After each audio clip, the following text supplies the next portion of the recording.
Também. Acho que já estamos. Já?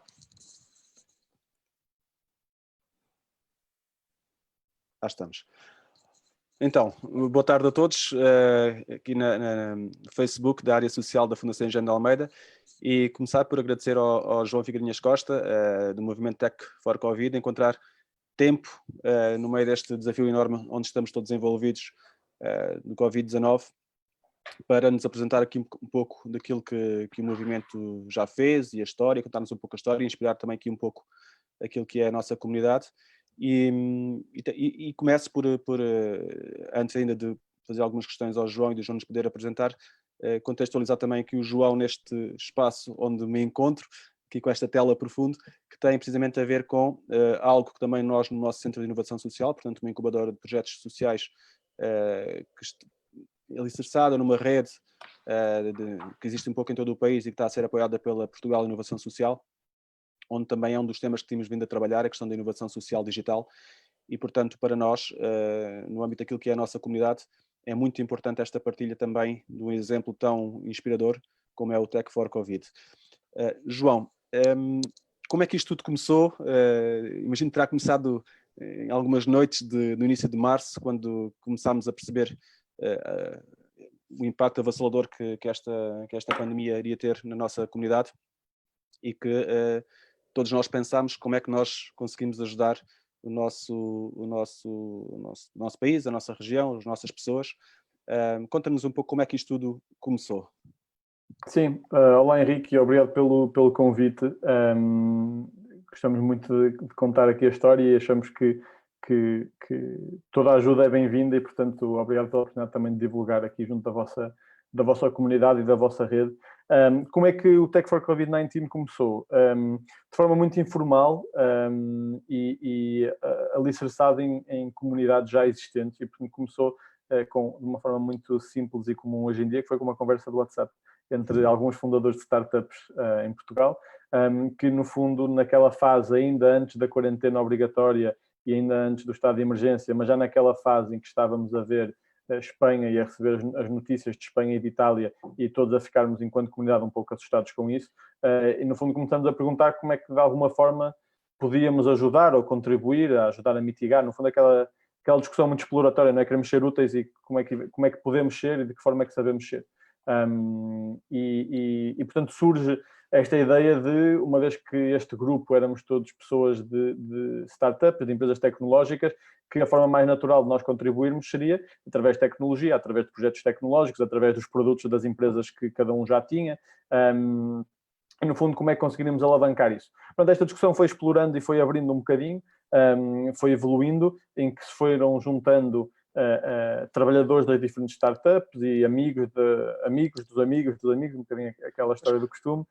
Porque no vosso manifesto dizem que em menos de 48 horas juntaram 600 pessoas, um número incrível. Exatamente. Portanto, desta conversa do WhatsApp, entre alguns fundadores de empresas, a ter 600 pessoas, 500 e tal, 600 pessoas num grupo, num canal de Slack, uma ferramenta que nós começamos a usar, que é uma ferramenta para quem não conhece, de messaging interno, uma espécie de Skype for Business, algo assim, mensagens rápidas entre empresas. Nós, no fundo, criamos um canal público desta ferramenta e fomos convidando pessoas para se juntar lá. Portanto, essas 600 pessoas é o número aproximado de pessoas que estava neste canal ao fim de 2 dias, mais coisa, menos coisa, e que, no fundo, foram entrando primeiro pessoas e trabalhadores e equipas destas startups cujos fundadores estavam nesta discussão original, mas muito rapidamente tomou outras proporções e fomos chamando outras pessoas, que foram chamando outras pessoas e assim sucessivamente.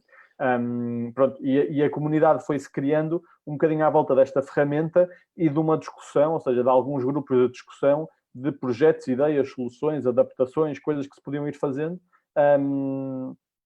E foi começando um bocadinho a partir daí. E na realidade vocês neste momento são, aquilo que diz, os vossos números à volta de 5.000 e tal pessoas que estão juntas, mas é muito interessante que numa primeira fase, portanto, foram as empresas, ou seja, foram os CEOs das empresas, os developers das empresas que convidaram também essa comunidade e começaram a co-criar, ao fim e ao cabo, este conjunto de soluções. Que neste momento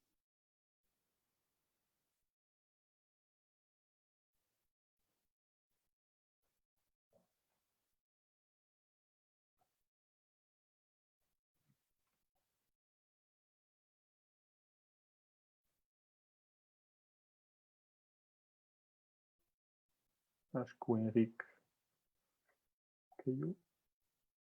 Vamos só aguardar já um bocadinho para o Henrique voltar.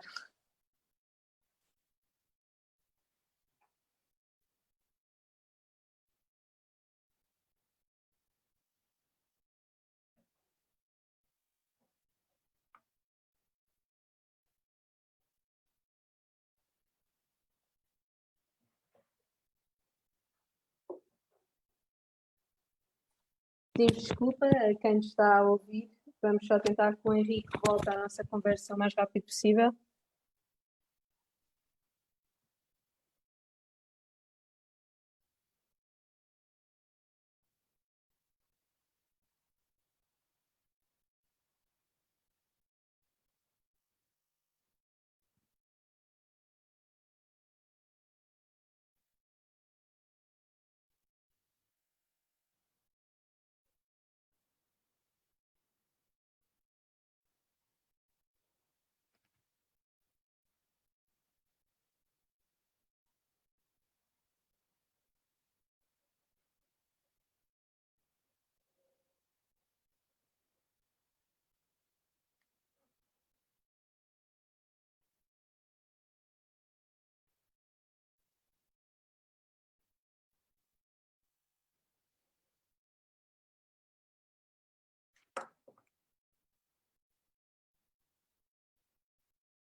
Henrique, já está por aí?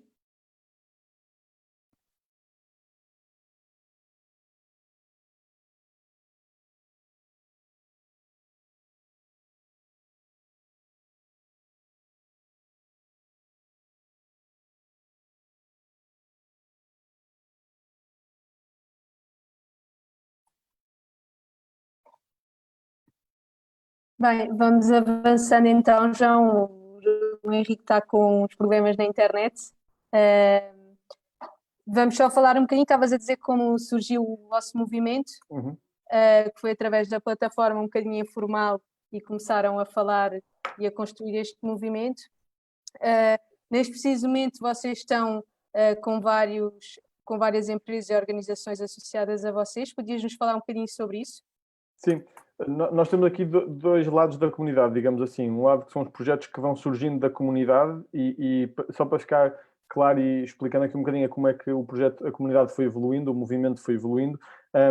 Os projetos são muito orgânicos, ou seja, qualquer voluntário que esteja interessado, entusiasmado em participar, em contribuir e que tenha uma ideia, entra na comunidade, entra no movimento, propõe a ideia, tenta recolher apoios de outros voluntários com outras competências que sejam necessárias, importantes e relevantes para o desenvolvimento desse projeto e depois faz um percurso muito de evolução de projeto, quase como se fosse diferentes fases de um processo de incubação de um projeto ou de uma empresa.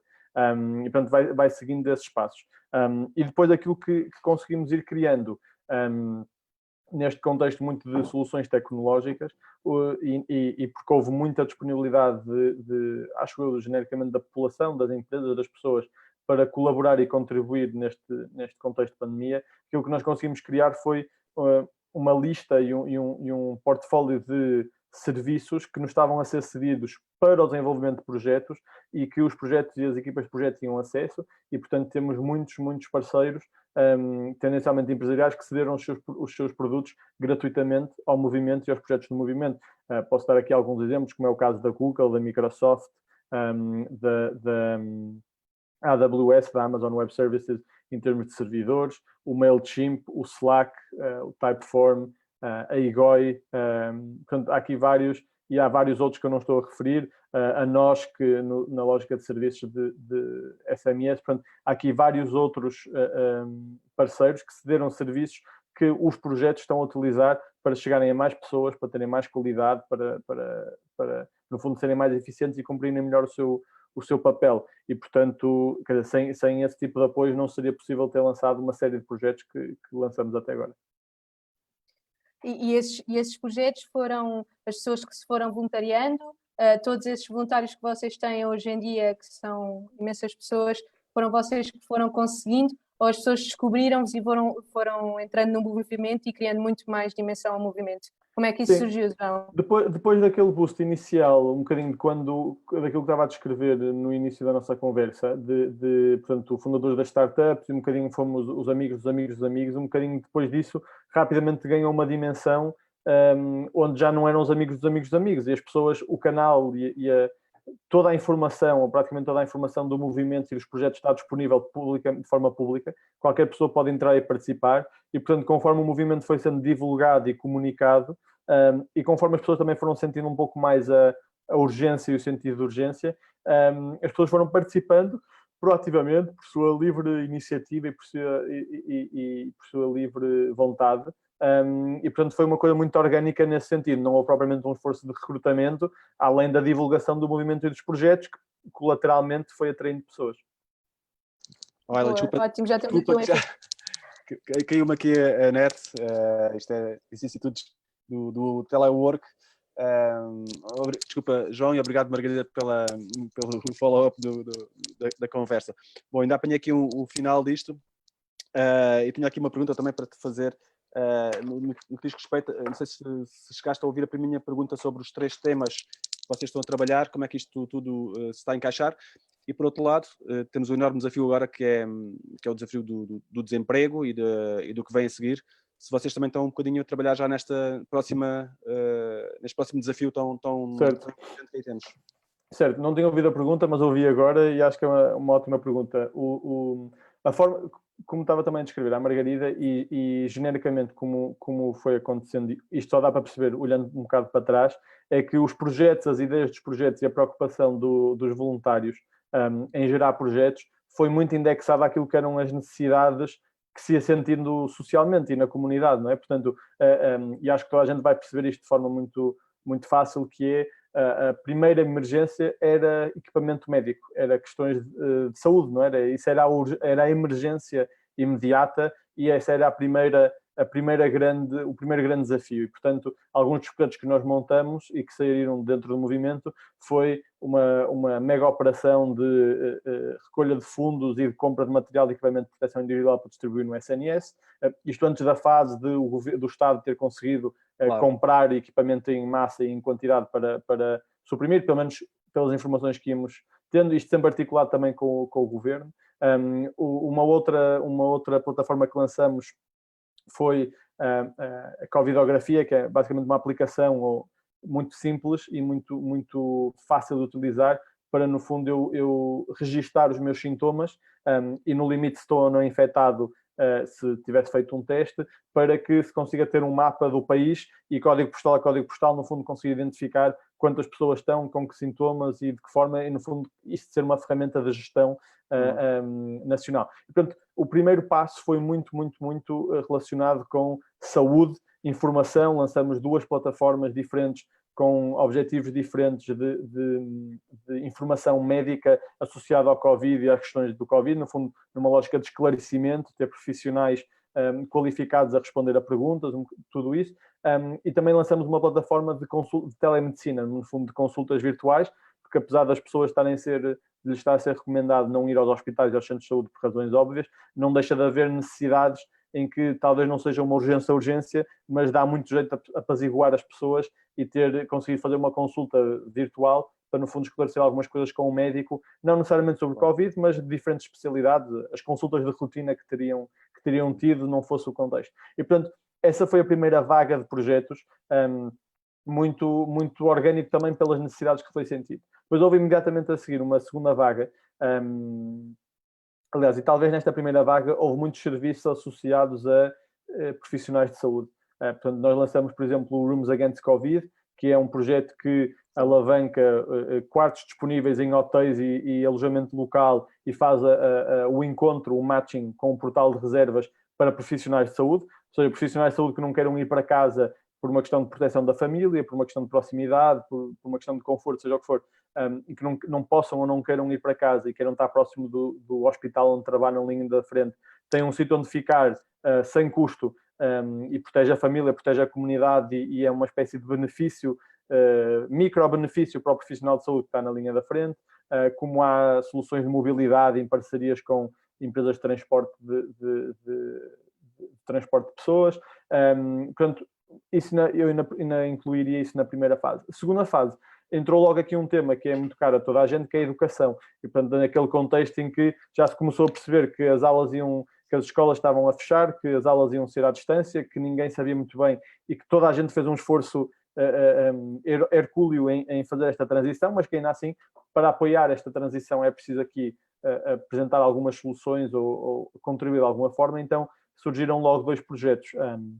O Tools for Edu, que no fundo é um portal de conteúdo e que tem tutoriais tutoriais técnicos para instalar o Zoom, o Microsoft Teams, o Skype, ou seja, as várias ferramentas, Google Hangouts. Nós neste momento utilizamos no dia-a-dia completamente como fizemos uma transição digital altíssima. Exatamente. Para vocês que estão ligados a todo este movimento antes deste momento dramático, não é? Que era o vosso dia-a-dia, era focado nas eu diria, e suspendendo aqui um bocadinho, já voltamos aqui aos projetos, mas eu diria que eu vou-lhe chamar sucessos, não sei se posso colocar dessa forma, mas talvez um dos contextos que permitiu que o movimento crescesse, se desenrolasse e conseguisse efetivamente lançar projetos relevantes para a comunidade, foi o facto de o núcleo duro e o grupo alargado que arrancou com o movimento e que se prestou, no fundo, a fazer isto, já tinham uma série de práticas e de contextos que permitiu muito facilmente adaptar-se e ajustar-se. Ou seja, eu posso dizer com alguma certeza que as primeiras 500, 600, 700 pessoas do movimento são pessoas que fazem videocalls todos os dias, que usam Slack o dia todo, que têm nas suas empresas, que usam documentação digital, que fazem assinaturas digitais, que trabalham com equipas espalhadas por todo o mundo e que, portanto, o ajuste a co-criar uma coisa com desconhecidos não foi assim tão grande, porque estávamos todos a trabalhar em ferramentas que, sendo aquela ferramenta específica ou não, mas que genericamente todos estávamos habituados a trabalhar. E, portanto, eu acho que isso foi um dos contextos que permitiu que realmente conseguíssemos fazer as coisas que fomos fazendo, à velocidade que fomos fazendo, porque não houve esse tempo de ajuste. Foi um bocado um exemplo a nível, eu diria, pelo menos europeu ou quase mundial, porque nós temos visto, neste momento, existem N hackathons e hackathons para encontrarmos novas soluções, mas vocês foi orgânico, foi super rápido, já estão 30 e tal projetos no terreno. Não sei se vocês estão também a pensar em que alguns deles possam escalar para o espaço europeu, para o espaço mundial, porque a maior parte deles estão em português, se não estou em erro. Sim, alguns, todos os projetos estão em português. Neste momento há um projeto já no Brasil, que é precisamente o Rooms Against Covid que eu estava a descrever, que foi lançado esta semana, na verdade.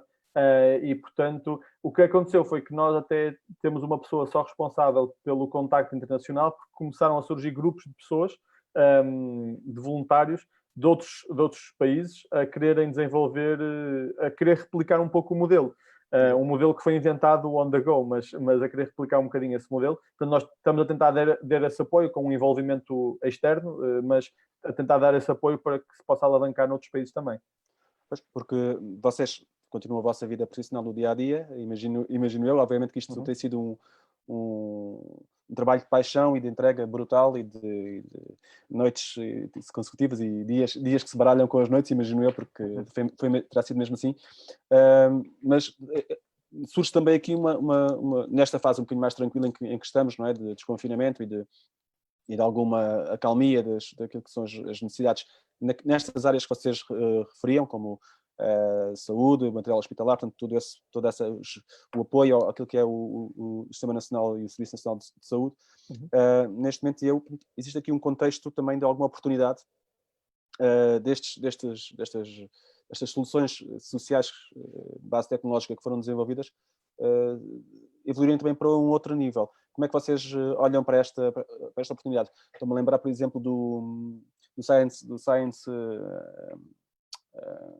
não recordo o nome, que transformou rapidamente a sua linha de produção. Science for You, sim. Exatamente, que alterou rapidamente a sua linha de produção e começou a criar produtos para aquilo que são as necessidades e que neste momento já está noutra fase também, eventualmente, ou seja, como é que vocês olham também para esta oportunidade, que ao fim e ao cabo também acaba por ser, de crescimento e de scale-up e tudo mais? Eu acho que há aqui duas notas ou duas perspectivas diferentes que posso dar. A primeira é que, e entrando aqui com aquilo que estava a descrever dos projetos, que isto é um bocadinho, eu falei na primeira e na segunda vaga, a primeira vaga é saúde, a segunda vaga é educação, e esta é a terceira vaga, que é a economia local, o desemprego, que era um bocadinho o que o Henrique também estava a falar há bocado. E, portanto, os novos projetos que estão a sair agora são muito nessa lógica de apoiar a economia local, apoiar a economia nacional e, no fundo, tentar mitigar o problema do desemprego que já começou a acontecer e que provavelmente vai piorar e agravar-se nos próximos meses. E, portanto, essa é a terceira vaga, eu diria, que é a vaga mais estrutural daqui para a frente.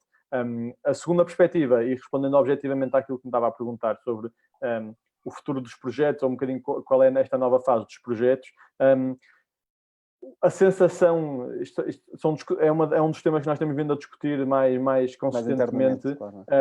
E a tendência e o espírito generalizado é que todos os projetos que façam sentido, ou seja, projetos que saiam do movimento, que façam sentido e que tenham um contexto para cumprir uma função e impacto social daqui para a frente, seja exatamente no âmbito e da forma e no contexto em que tem funcionado, ou seja, com alguns ajustes. Então esses projetos devem continuar, assumindo que há uma equipa comprometida e disponível para fazer acontecer esse projeto e dar essa continuidade.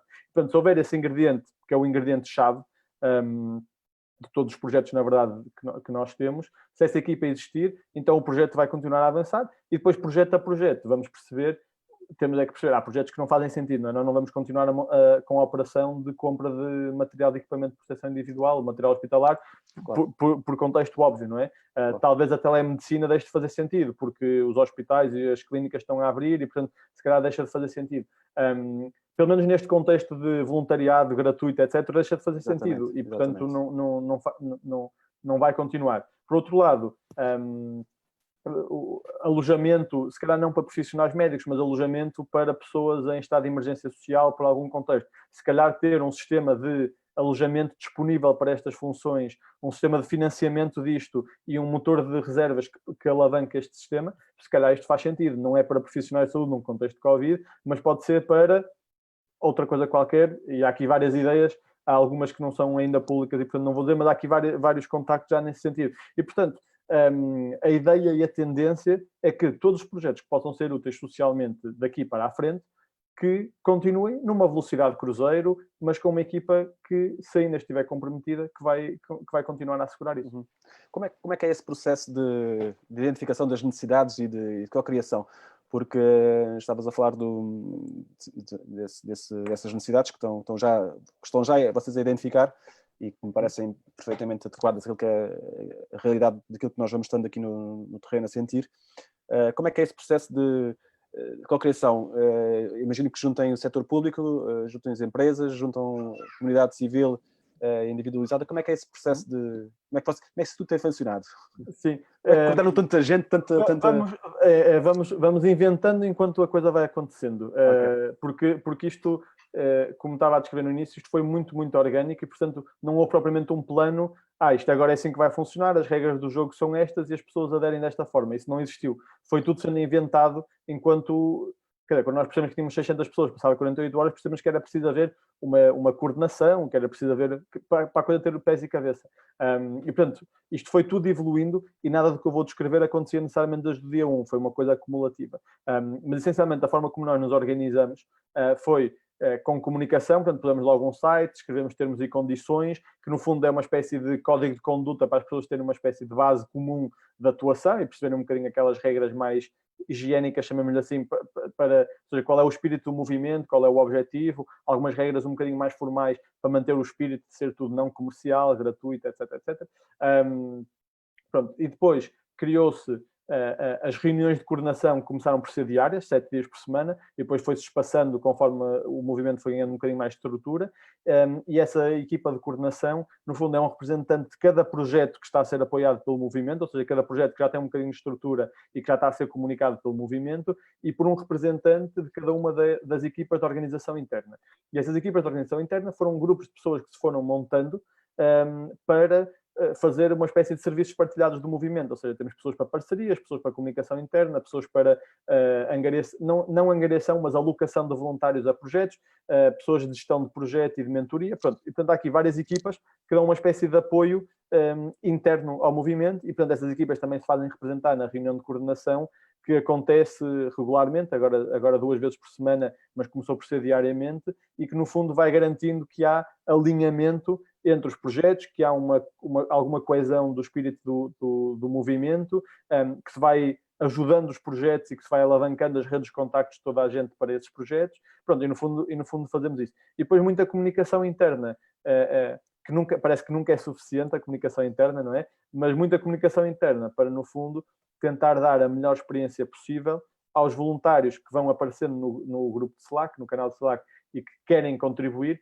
no fundo tentar dar-lhes informação suficiente e uma estrutura suficientemente clara para que possam realmente contribuir da forma que querem.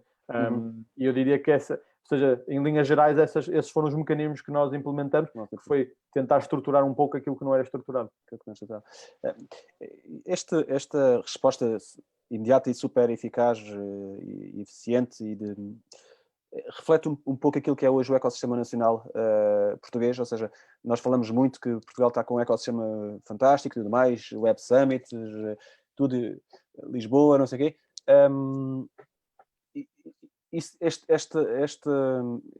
Esta resposta reflete um bocadinho aquilo que é, neste momento, o amadurecimento do ecossistema e a capacidade de resposta do ecossistema em qualquer situação. Portanto, estamos de facto com tudo a funcionar assim tão bem. Como é que vês o nosso ecossistema neste momento? Eu percebo a pergunta e acho que é uma ótima análise.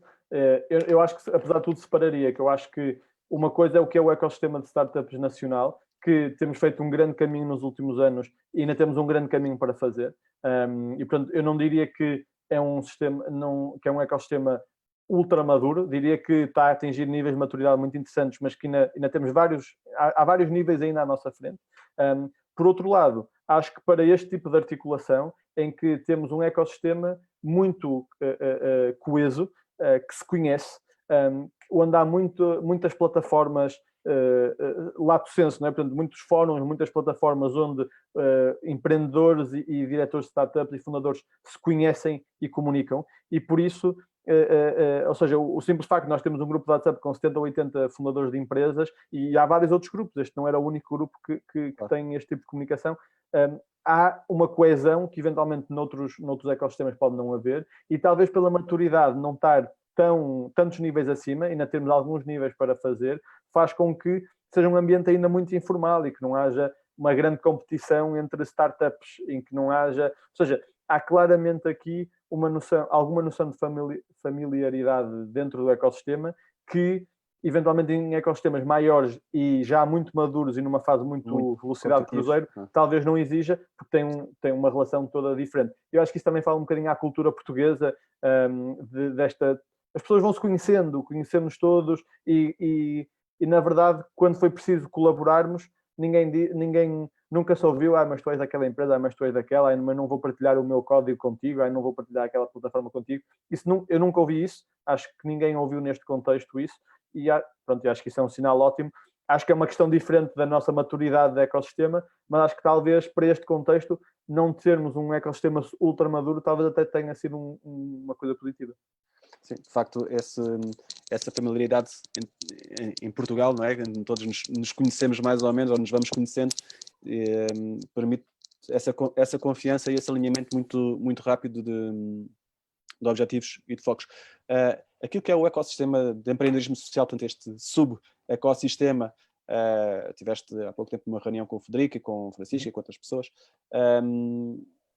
Qual é a tua perspectiva? Tu estás fundamentalmente ligado ao empreendedorismo tecnologia, portanto, digital. Tens também acompanhado, foi também envolvido em algum momento estas pessoas que estão mais ligadas àquilo que é o impacto. Como é que foi essa relação com aquilo que é, assim, ao cabo, o empreendedorismo de impacto, que tem um foco maior ao fim e ao cabo foi aquilo que vocês fizeram, foi resolver problemas sociais através da tecnologia, algo que nós aqui, por exemplo, no Centro de Inovação Social, andamos a tentar criar uma comunidade, temos aqui algumas empresas em Évora, portanto, nessas áreas, e andamos a criar, mas parece que é sempre um mundo muito distante. Vocês conseguiram rapidamente alinhar estes dois mundos? Sim, eu diria, ou seja, para ser sincero, não tenho uma resposta objetiva no sentido em que foi tudo acontecendo e houve aqui coisas que nós, se calhar, olhando para trás, dissessemos assim, olha, o que nós vamos fazer é um movimento com 5.000 voluntários para fazer isto. Se calhar, se nós tivéssemos pensado nisso há 2 meses, que foi quando o movimento arrancou, talvez tivéssemos desenhado uma coisa diferente, em que tínhamos pensado muito melhor em que canais é que íamos abordar e que parcerias é que íamos fazer, e isso não aconteceu, não é? Portanto, foi tudo muito orgânico, como já descrevi. O que aconteceu, sim, foi, sempre que alguém nos abordava, ou sempre que nós sentimos a necessidade de abordar alguém, quando eu digo alguém, tanto falo de pessoas individuais, como de empresas, como de organizações, como de instituições, como de entidades públicas, abordávamos ou estávamos abertos a ser abordados. E, portanto, fizemos várias colaborações, por exemplo, com a Câmara Municipal de Lisboa, que às vezes nem deu em nada, no sentido de não tem que ter dado em nada, mas houve colaboração de ou trocamos informação, ou demos sugestões, ou pusemos em contacto e criamos uma outra sinergia. Por exemplo, nós com o IES, com o Instituto de Empreendedorismo Social, houve uma conversa informal com o IES, em que percebemos que, eventualmente, o contexto super orgânico que o Tech for Covid-19 tinha não conseguia suprimir alguns dos desafios que o IES queria resolver, mas houve uma forma de fazermos uma ponte e com um outro grupo de pessoas que se tinha envolvido, mais restrito, mais fechado, mais operacional, já conseguiu e estão a trabalhar em alguns projetos. Portanto, foi um bocadinho nesse sentido mais de plataforma, que eu acho que nós conseguimos colaborar. Um esforço que nós fizemos muito claro, eu sei que isto não é o empreendedorismo social especificamente, mas em termos de parcerias e de relação, foi alinhar com o governo uma série de medidas, porque houve coisas que nós estávamos a fazer que, objetivamente, precisávamos de ou autorização, ou tutela, ou alinhamento, ou comunicação, pelo menos com o Estado e com o setor público genericamente. Mas sim, portanto, foi sempre um bocadinho essa a postura de abertura a quem surgisse e quem nós conseguíssemos em tempo útil dar resposta. Envolver também. No que diz respeito ainda só aqui uma questão,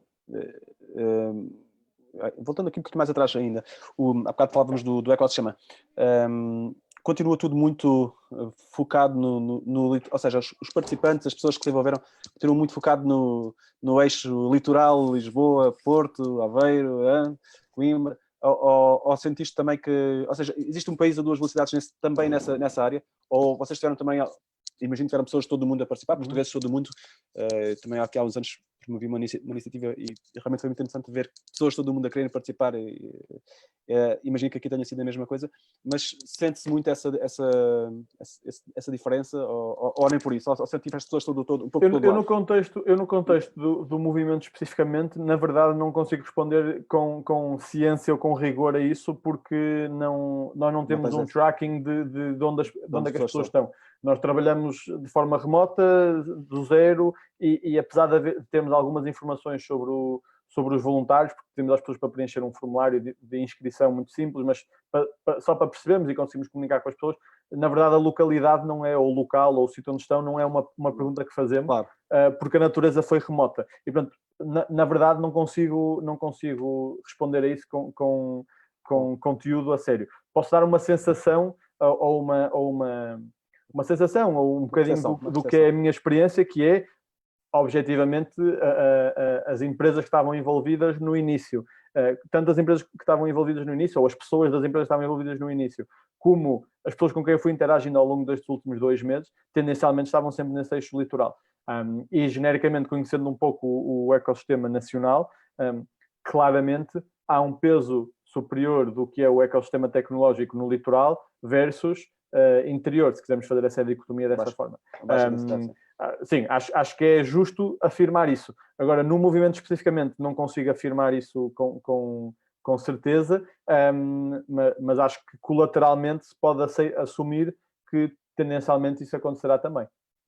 Achas que para os territórios de baixa densidade esta crise vai ser também uma oportunidade? Ou seja, o pessoal vai querer sair de Lisboa, desses centros mais urbanos, com condições, no caso da região Alentejo, tem condições digitais muito boas. Houve um grande investimento aqui há uns anos em rede.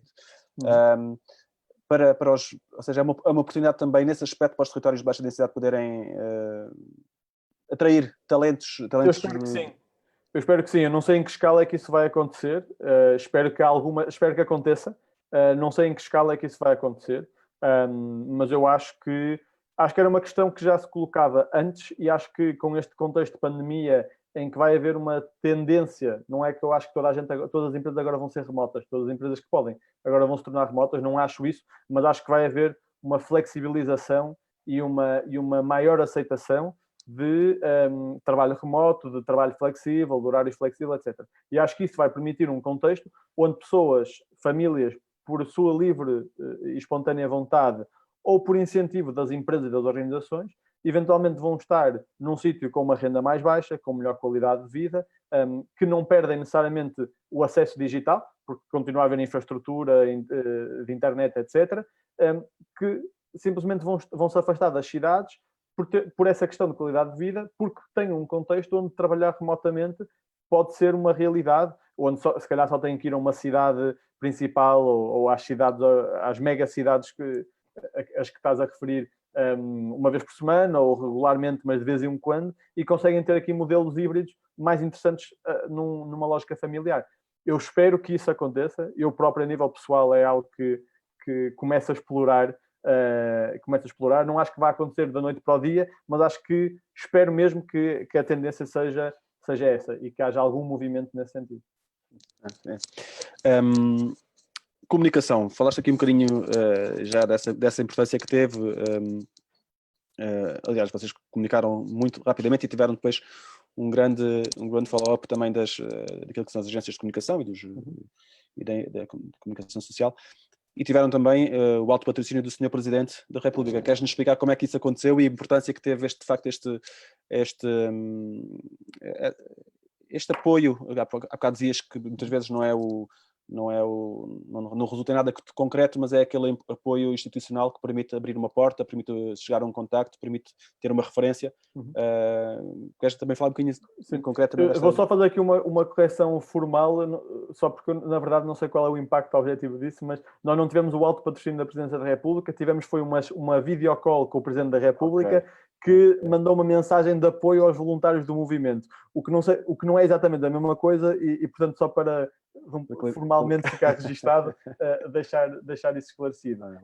Eu acho que foi importante, por exemplo, esse momento foi importante porque realmente há muitos voluntários e como poderás imaginar, das 5.000 e poucas pessoas que estão inscritas no Slack, o nível de disponibilidade e de compromisso e de participação são muito diferentes, não é? Não temos toda a gente a participar da mesma forma, como é natural e não seria expectável que assim fosse.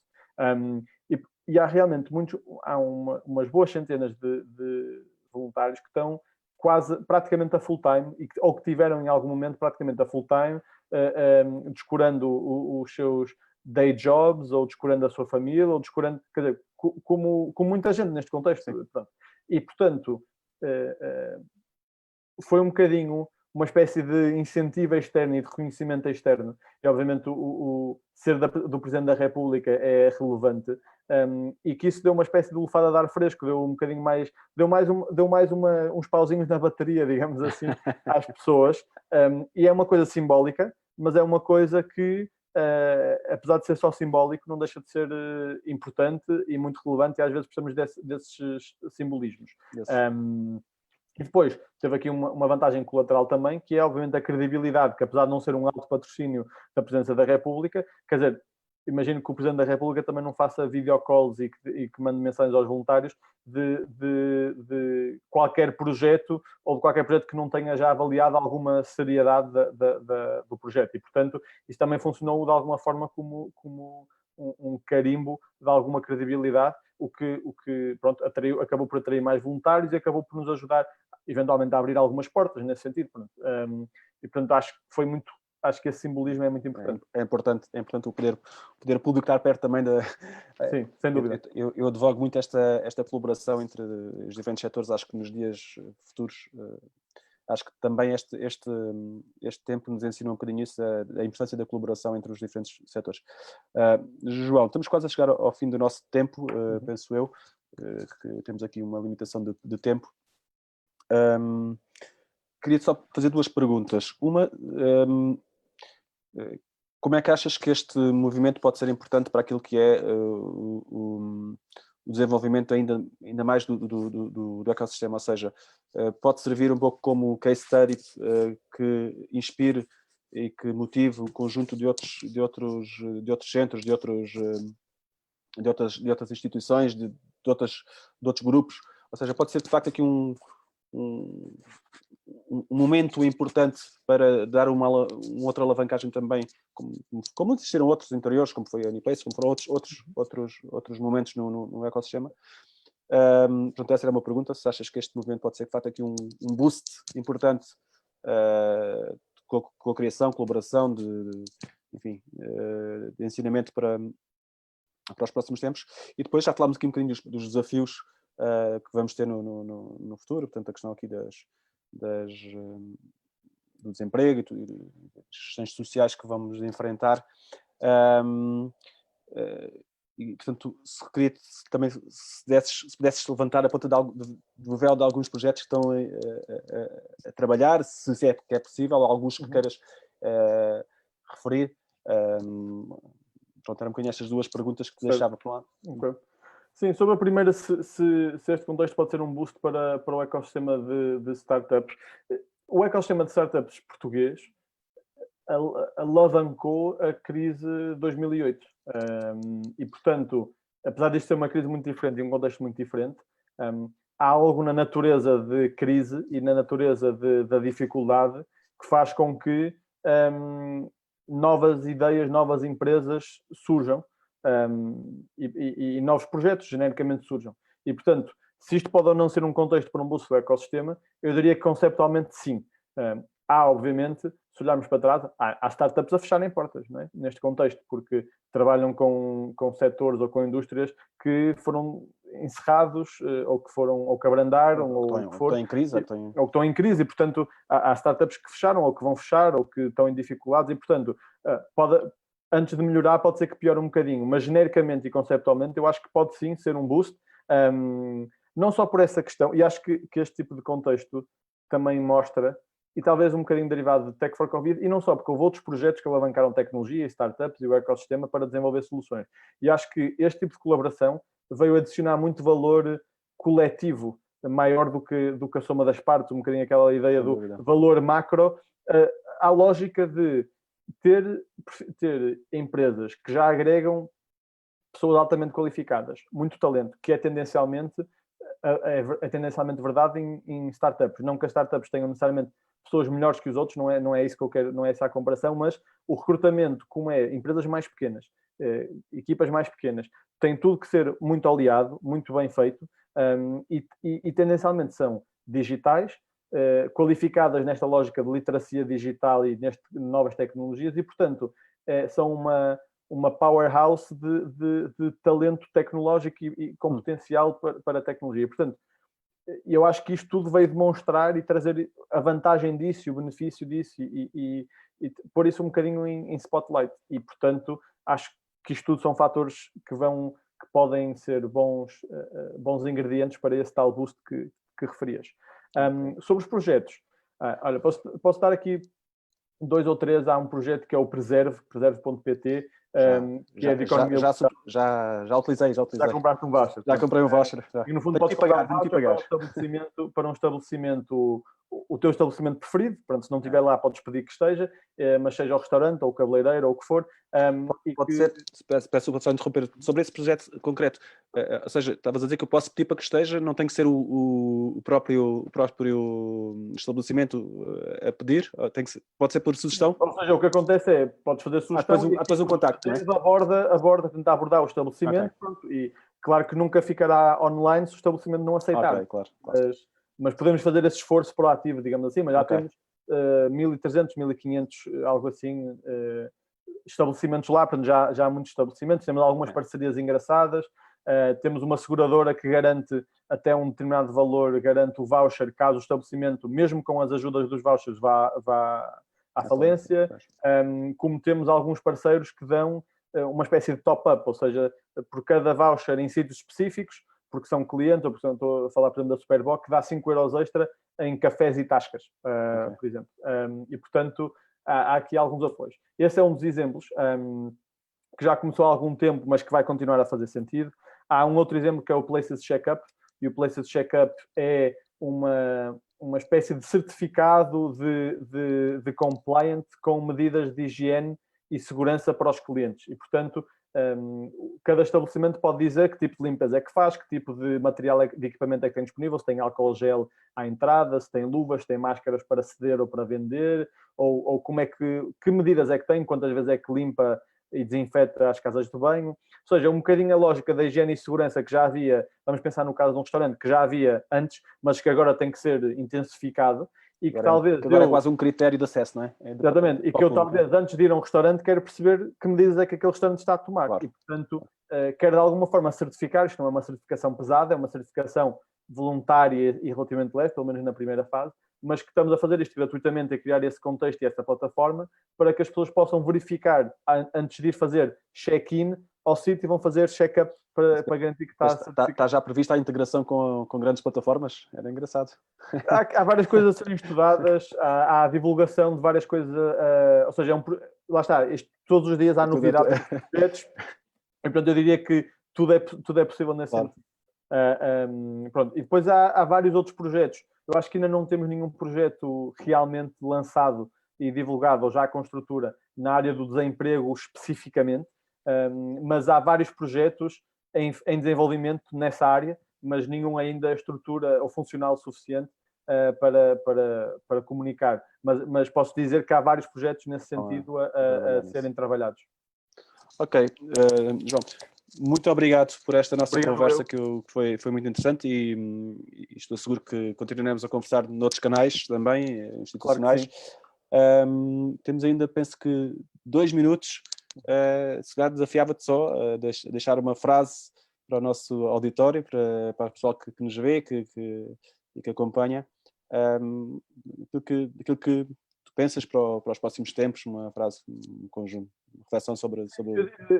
Eu acho que a reflexão mais importante é percebermos o que é que aprendemos com este contexto de pandemia, e daqui não falo de Tech for Covid-19, falo genericamente enquanto cidadão, como todos nós. Eu acho que há aqui vários canons, há aqui status quo que foi claramente abalado. As pessoas que nós mais valorizamos nos últimos 2 meses provavelmente não são as pessoas que nós não valorizávamos antes disso. E não acho que uns devam ser mais valorizados que os outros, mas acho que isso nos deve fazer refletir. Os serviços que que são essenciais para nós e que foram nas últimas 8, 9, 10 semanas, talvez não são os serviços que nós mais valorizamos antes disso. E, portanto, também não acho que tenha que haver com uma inversão, mas acho que isso nos deve fazer refletir. E depois acho que percebemos que somos todos vizinhos, somos todos irmãos, pais, filhos, mães, tios, e que essa identidade múltipla, somos todos múltiplas identidades e não só uma, e portanto acho que essa múltipla identidade tomou neste contexto perspectivas diferentes, intensidades diferentes, e que também devemos refletir sobre isso e perceber como é que podemos agir sobre isso daqui para a frente, num contexto, esperemos nós, que não seja de pandemia. E, portanto, eu acho que era essa reflexão de nós, a nossa identidade, e a nossa identidade em relação aos outros, e a nossa percepção dos outros. Acho que isso tudo precisa ser refletido, e cada um de nós individualmente, certamente, espero que o fará e terá as suas próprias conclusões. Sim, a interligação entre todos também, não é? Afinal estamos todos juntos, não é? Exatamente. Como dizer. João, acho que essa é a conclusão. Exatamente. Um grande abraço, obrigado por tudo. Obrigado. Um abraço, sucesso para o Tech for Covid-19, e tudo bom. Até breve, está bem? Muito obrigado pelo convite. Até breve. Um grande abraço. Obrigado.